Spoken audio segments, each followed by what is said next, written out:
Hi, I'm Zibby Owens, the creator and host of the award-winning podcast that you're listening to right now. Thank you so much, called Moms Don't Have Time to Read Books. It is a daily podcast, 365 days a year, and each day we talk to an author about all of the things related to their career, their book, their life, and more in 30 minutes or less, because who has time? I am now an author myself, although I wasn't when I started this podcast, and you can get my new memoir, Bookends, a memoir of love, loss, and literature, wherever books are sold starting July 1st, and my children's book, Princess Charming. You can learn more about me at zibbyowens.com, but really you're here to learn more about the authors, and that is what we're going to do. Also, be sure to check out all the other podcasts in the Zcast Podcast Network. You can learn more at zcastnetwork.com and definitely check out those shows as well.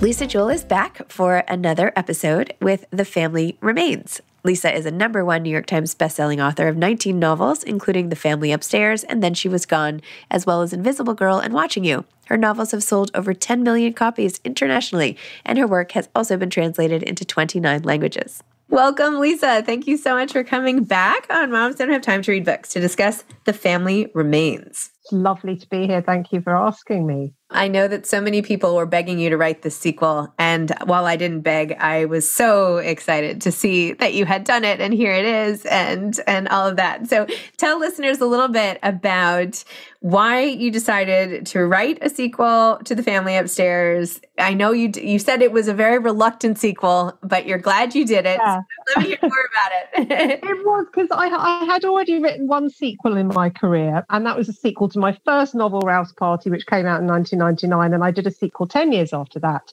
And I really, really did not enjoy writing it, and I really, really don't like that book. And the fact that I wrote it has always upset me a little bit. I always think, why did I write that book? And it sort of absolutely made me even more determined that I was never going to write another sequel, because I always say my favourite thing about writing novels is starting novels and creating a whole new world and introducing myself and the reader to a whole new cast of characters. So yes, having said for many, many years I'd never write a sequel, I let my readers talk me into this one. And it kind of was my fault in a way, because I'd ended The Family Upstairs on a note that suggested there might be a sequel, even though that wasn't my intention in the least. But of course, a lot of readers took that to mean that there was going to be a sequel and wrote to me on social media to say, is there going to be a sequel? Please tell me there is going to be a sequel eventually. Eventually, I just got ground down a bit and started saying, yeah, all right, I'll do one. But yes, it was a much, much happier experience and outcome second time. I'm glad I did. I'm glad I let myself get bullied into it. Well, it was so neat. I mean, I hadn't read, honestly, a sequel to a book in forever. I mean, I can't even think of the last sequel I read. So it felt like taking up with old friends, and I mean, kind of odd friends in your book, but anyway. And, just like getting to live life fast forwarded in only a couple of years. So it was a very neat readerly experience for anyone who's read the first book, but I'm sure that you could just jump right into this one. It was designed to be read as a standalone, but yes. I do secretly tell readers that they'll have more fun with it if they've read the first one as well. Yes. And you do back up and explain a lot too in a, your very funny way, you're like, and this is, this is, I don't know. It was a funny. You have to have a very soft touch with those. Otherwise, they sound a bit like info dumps. Yes. So I have to be quite careful with those. So why, I was sort of confused as to how Chicago got thrown into the mix here. How did you enlist that city to be a key player here? Right, so there's an interesting background to that, in as much as the end of The Family Upstairs, it sounds very much as if Finn is in Botswana.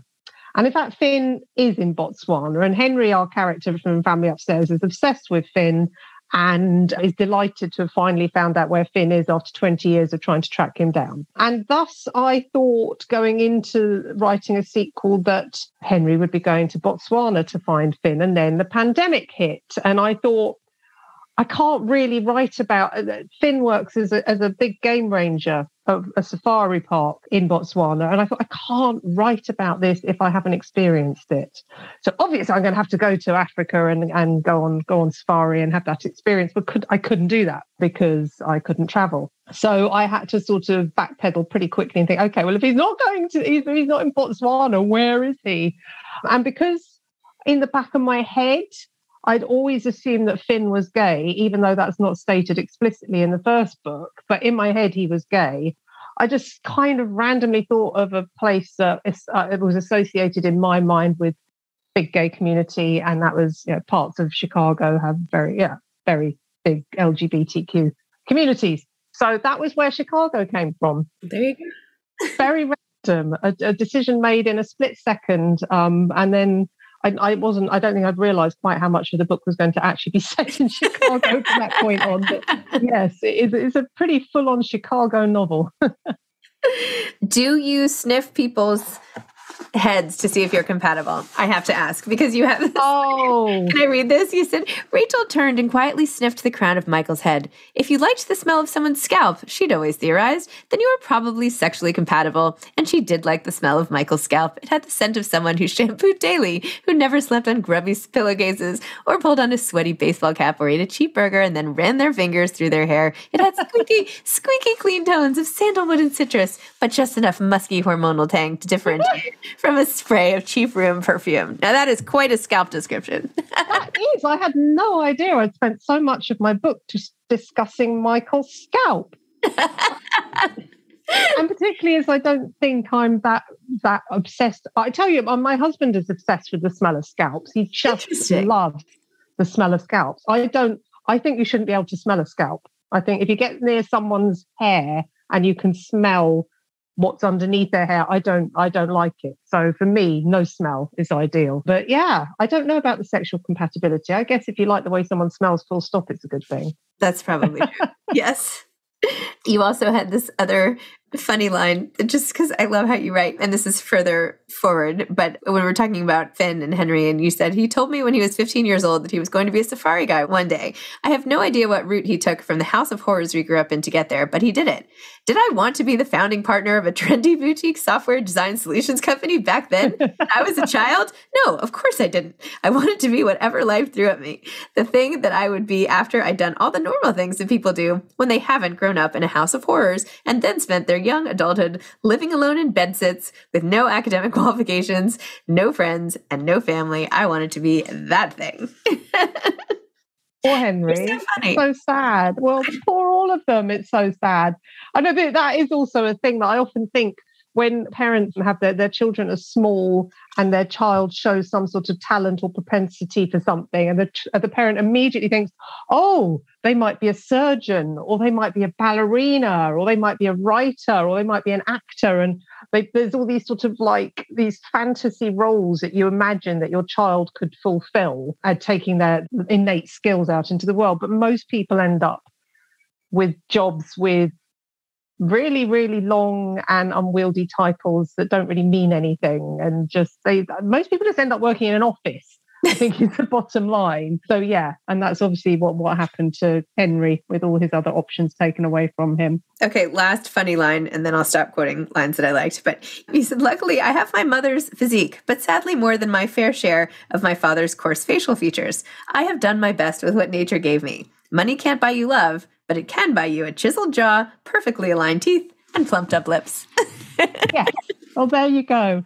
There you go. That's all you need to know about love and life and money and all the rest. And that's also, but that is actually, that's a massive part of Henry's character in this sequel is you become much more aware in this sequel of how obsessed he was with Finn. So all those things he's done to his face have been an attempt to make himself look like Finn. So in reality, if you were actually to see Henry Lamb on the street, you'd probably be slightly thrown by the look of him because he's done a little bit too much to his face over the years. So yeah, it's funny, but it's also quite sad. I think one of my favorite moments was the cringeworthy scene when he was trying to track down Finn in the apartment, and this poor young landlord showed him inside. The guy, and he wanted to take the pictures, and then yes. You know what I mean? And then he's should we hang out? Should we hang out after? And he was like, no, thank you. No, I'm good. Yes, that's right. When he finds Finn's apartment, but he's not living in it. Yes, absolutely. I don't know, it was so funny. I really enjoyed writing that scene because it was a perfect opportunity to capture how uncomfortable Henry makes other people feel. Yes. So the reader feels a slight connection with Henry, and there's maybe even a slight fondness, but it's good to put him in situations where the reader is reminded that actually if you were in a room with Henry, you'd be feeling very uncomfortable and wanting to leave. Yes. Well, I don't want to give away things towards the end, but how you tied everything up, I was not expecting. It was just well done. Was it chef's kiss? Yeah. Yay. So tell me, so you decide to write a sequel. How did you even approach this? Did you know? I mean, was it all as haphazard as your choice of Chicago, or did you? Yes, it was really pretty haphazard. Yeah, I just jumped in. I knew without any shadow of a doubt that Henry was going to be my star turn, obviously, and his pursuit of Finn was going to be the main thrust of the novel. And even at the beginning, I wasn't sure if I was going to revisit Lucy. I wasn't sure how much more gas there was left in the tank of her story. So she came in. I made that decision quite late on in the process. The only other thing I knew for sure was I wanted to explore Rachel's relationship with Michael. So in the first novel, in The Family Upstairs, Michael is killed by Lucy in an act of self-defense. And it's mentioned briefly that his wife, Rachel, is in London. And that's why she's not there in the house in France at the point at which Lucy kills him. And it always occurred to me that there was a whole story waiting to be played out there. Who is Rachel? What does she think when she finds out that somebody's murdered her husband? Is she going to be sad? Is she going to be elated? Was he as bad to her as he was to Lucy? What's the story with Rachel? So I kind of knew that. I knew we were definitely going to have Rachel, and we were definitely going to have Henry. I thought about Lucy, and she was a last minute decision. Another huge surprise in the novel is Samuel Owusu, my London detective, who I had not for a moment suspected I was going to have a whole police procedural thing playing out in the background. I knew that I wanted this scene where these bones are found on the shores of the River Thames. And so I wanted to write that scene, and that involved creating a detective who would appear at the scene of the discovery of these bones. But then he sort of stuck around for the rest of the novel. So yeah, I wrote my very, very first literary detective. I've never written one before. Yeah, so it was haphazard. It did all come together in a kind of clanking, amazing, thrilling mess of, what am I going to do now? And then, as I always write, because I don't write with a plan and I do just sort of throw things into the mix as I go, had to find a way to so very, very neatly tie up all that sort of messiness and chaos into a lovely, neat hem at the end so that everyone would feel satisfied and there'd be no loose threads. And that was challenging, but I think I did it. So. You did it. Bravo. It was great. Really satisfying. Very satisfying. Amazing. And now what are you doing now? Jen, so at some point between finishing that book and starting my next novel, I was also invited to write a full-length novel in another genre, which I can't talk about because it's highly confidential at the moment. And it was an irresistible offer, but in accepting that offer to write a different genre full-length novel, it's meant that I've had to write, because I write a novel a year, I now need to write 3 novels in 2 years instead of 2 novels in 2 years. So I've had to very quickly turn around the novel that comes after The Family Remains, which is coming out next summer, and it's called None of This Is True, and it's totally different to The Family Remains. It could not be more different if it tried. And now I've just started writing this out-of-genre special project top secret novel, which needs to be finished by April, and then I'll start writing my next normal Lisa Jewell novel, which will be finished by the end of 2023. So not a lot of downtime going on for me at the moment. Oh my gosh. So how many hours a day do you have to write to crank all of this out? Because don't you take big breaks and things? Like I felt well, I do take big breaks, but I just realized the minute I accepted this extra project, I thought the big breaks are not going to be happening for me this year, and that's fine. I'm very happy. I can sleep when I'm old. It's fine. You have to say more about this secret project. Okay. What do you mean it came to you? Like somebody thought of an idea for a project, and my London agent phoned me up with a slight tone of disbelief in his voice. He said, I'm not sure I can explain this to you, so I'm just going to read this to you, this email that's just arrived in my inbox. And we were both sort of laughing nervously because it's a massive, I'm trying to talk about this without letting you know what it is. but it's a project that it's something that's never been done before for a fictional universe that's very, very famous. I can't really talk about this. Okay. But it's an experimental, brand new thing. There's never been a novel in this genre before. There's never been a novel in this genre before. And mine will be the very first novel in this genre. So it's kind of an experiment, and I'm kind of a guinea pig. And it's going to be, exciting. And it's just the sort of thing where you just think you're only on this earth once. And if somebody offers you something where you're going to be part of something that's so huge, you can't say no. You can't say no, even if it does mean you don't get to take your nice big summer break, as I normally do.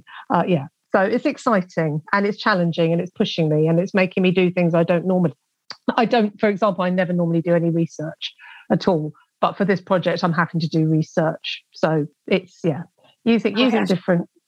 I'm dying to hear, and I'm trying to guess this is another mystery. I think you've probably already guessed it. Because I have not guessed it, but I know Okay. I'll leave it at that. Well, that's amazing. I'm really excited about all of that. So how are you going to, how do you balance it when you'll sleep later, but what are you going to do to make sure you don't? No, because I can't write all day anyway. So even at this writing at this pace, at this level of productivity, I'm only going to be writing for maximum of 4 hours a day. Okay. Three usually. Okay. But what it does mean is it's less of those sorts of weeks where if your friend says, "What are you doing on Wednesday? I'm in town. Let's go for lunch." You don't say yes, you say no, I can't, because then I won't get my 3 hours of writing in. So it's less that I'm working around the clock and staying up all night and burning the candle and all that sort of business, and more that I just have to be much more professional, much more present and much more disciplined about being at my laptop for 3 hours a day, 3 or 4 hours a day. So no, don't feel too sorry for me. Okay, I won't. A couple missed lunches. Sounds good. All right. Exactly. Do you find time to read? Do you make reading a priority? Oh, God. And this is the title of your podcast. And it's such a difficult thing for me at the moment. And it was something flipped when the pandemic started.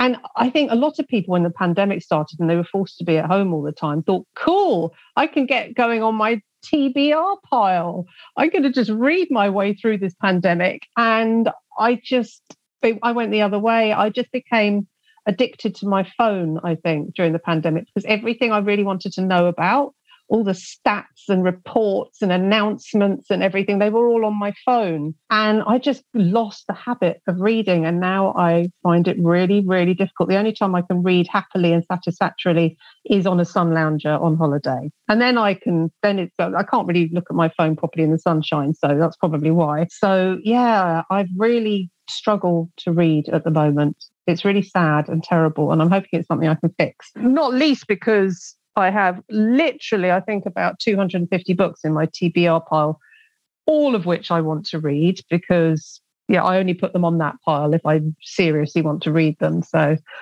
yeah. So, well, don't feel bad. You've acknowledged the problem. Yes.